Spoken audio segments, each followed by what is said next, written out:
Hello, hello. I'm back with an in-studio yap. Fun. Should I say that now? Should I be like, hello, hello, I'm back with an in-studio yap? That sounds kind of cheesy. How about, hi, I'm back. Hi, it's Nicole. I'm back with an in-studio yap. Anyway, it's been a minute. I think the last one I did, I talked about Grenada. Don't look at the fact that I'm missing a nail. These are press-ons. I'm curious if you do press-ons. I had never had acrylics before. Everybody kind of gets Gel X now. And my nail lady, shout out to Joanne. She's like, I'm not putting Gel X on you until you like try them to see. So she's like, get press-ons. So I got Olive and June press-ons. And this is 2 weeks. So it's been lasting pretty good, I think. Do you see them? They're so cute. They have little cherries on them. I'm also in search for a bright red nail polish. Okay, so I have what you call cool undertones. So you're supposed to check if your veins look blue, you're cool undertone. If they look green, you're warm. So like I look really good in red, blue, green, purple, but the red has to be like a blue undertone. I know that sounds crazy. And if you haven't done your colors yet, highly recommend doing that because it's really cool where you get your colors checked and you know if you're like a fall, winter, spring, summer. And so I'm what you would call a winter. It's like a true winter. I forget how they're broken down. But anyway, I think I'm a cool winter. True winter. Bright winter. I think it's bright winter, true winter. Anyway, I digress. I just need to find like a lot of reds pull orange and I need it to pull like blue red. Okay, enough about that. I really want to talk about The Biggest Loser. So The Biggest Loser documentary Fit for TV dropped. And if you didn't know, I was on season 4 of The Biggest Loser. And Bob Harper was my trainer. And listen, I've said this for years that like the show was insane, right? Like it would never happen now how it happened then and what they did and, you know, how they really did, you know, kind of make fun of fat people, right? It would never fly now.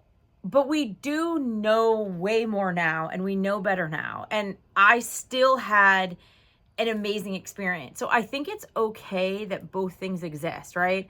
I think it's okay to say the show was crazy. It did a lot of harm. But also I had the best, most fun time, right? Because I did. Like, I met amazing people. It was so fun. It was nuts. It was hard, you know, but also, like, we didn't have cell phones. We didn't have television. We didn't have the internet. Like, we literally just hung out with each other and worked out and we had to cook our own meals and we had to do our own laundry. Like, when I think about it now, I'm just like, yeah, that's insane. Like, it was insane. All the little intricacies that I don't think people realize. Like, now, granted, we didn't really dress up. Like, I barely wore makeup, which is also insane to think about the fact that I was, like, on network television and, like, barely wore makeup. But, so, we did, you know, and we had these, like, really big, cool washing machines. But we really just, they would give us outfits where I would wear, like, black biker shorts. And then I'd always have a blue shirt, right? So it was always, because I was on the blue team. So it was some Biggest Loser shirt. And then on dark days, I had clothes that I had brought with me. Did we go shopping? I think the crew actually went shopping for us as like we started to lose weight. And we got to like try a couple things on. Forgot about that. Huh. Anyway, I digress. So we also were in Camarillo, which is almost like an hour from downtown LA. And we were on a college campus. It was part of California State University. And it was an old insane asylum that supposedly it was where Hotel California, the inspo for the Eagles song Hotel California. Supposedly it's very haunted. It's like one of the most haunted places in California. I don't remember working out with any ghosts, but it was creepy there. Every other season was like in a really beautiful house in like a mansion with a pool in Calabasas, kind of near Malibu. And we were the only season on this campus. It was for the first 2 weeks, we didn't have shower curtains the shower curtains were like locker rooms. Like it's so crazy. And I just remember being so grateful to be there that I didn't think anything of it. It wasn't until the black team came and surprised us, and my friend Holly was like, "This is insane. We need shower curtains." And I was like, "You're right." And why was I just so agreeable?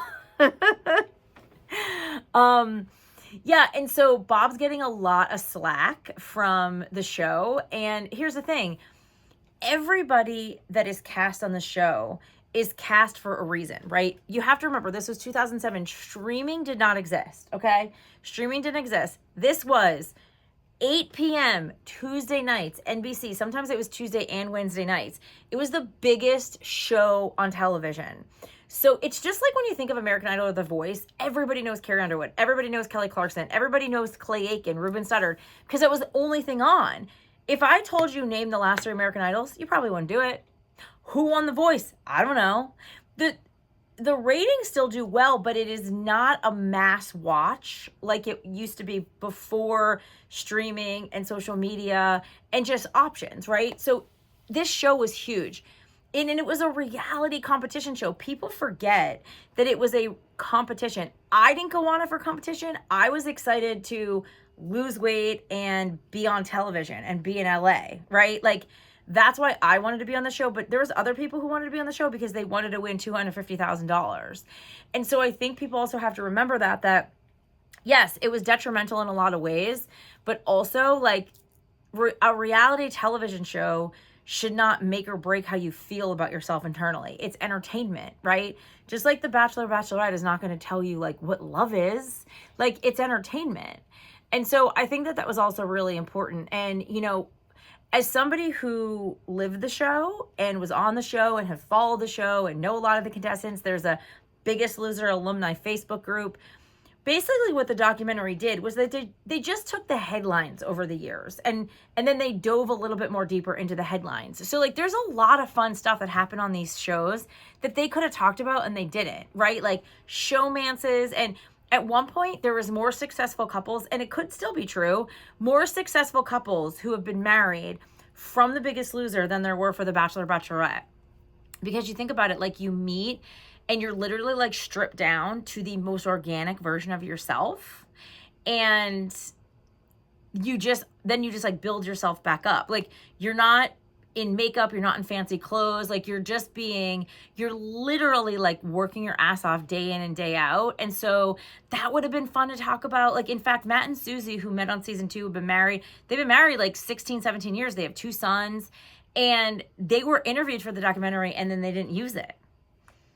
So they, everybody knew, again, if you were in Biggest Loser world, everybody knew about Joelle and the Bob freakout. Remember, we're only seeing like 30 seconds of what happened. There is so much downtime. There is so many dark days, which are like 2 or 3 days a week, that the cameras aren't even on. And we would like go into West Hollywood with Bob and hang out, and we'd go shopping, we'd hike Running Canyon, right? So, that everybody was so obsessed with that video of like Bob yelling at Joelle. And it's like, you have no idea how much time they spent with us. And sometimes like you hit your breaking point, right? It's like parents who have kids or spouses or even coworkers, best friends, siblings. It's like when you spend so much time together and everything's so intense, you could freak out, and then obviously everybody kind of knew Tracy in the hospital. And obviously like people kept saying, where's Dolvette? Remember, Anna Kournikova was also a trainer.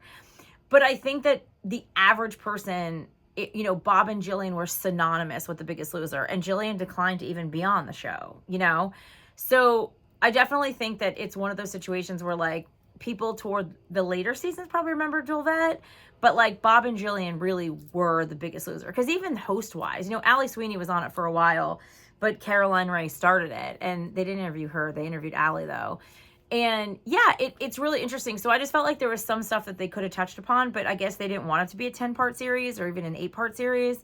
They took the biggest headlines from the show and talked about it. Like everybody kind of knew about how like the New York Post article and the National Institute of Health and the New York Times published that story about how it ruined our metabolisms, which makes total sense because again, we were told like, don't eat, like, just don't eat and exercise 7 or 8 hours a day, which we did. Well, then our bodies went into starvation mode because when we did eat, they thought we were never going to eat again. So it just held on all the calories because our body is a machine. So again, I had Bob as my trainer, and somebody said to me like, oh, he probably didn't eat like that. Yes, he did. Bob literally was like, Nicole, I swear to God, if you drop those weights, I'm going to cut off your hands so you wish you had hands to pick up the weights. Let's go, Nicole. In his Tennessee accent. Like, we yelled, but I would yell back, and I would be like, dude, we're here for a couple months. Like, I went to Catholic school my whole life. Like, wasn't that serious. Like, didn't take it, just was like, I'm having fun, right? Get a laugh about it. So anyway, just kind of wanted to put my perspective. If you follow me on the socials, Nicole is Nick. I talked about it on Instagram and TikTok too. So anyway, another fun in studio yap. We didn't talk about Taylor on New Heights and her new album, so maybe we'll get that soon. All right, see ya.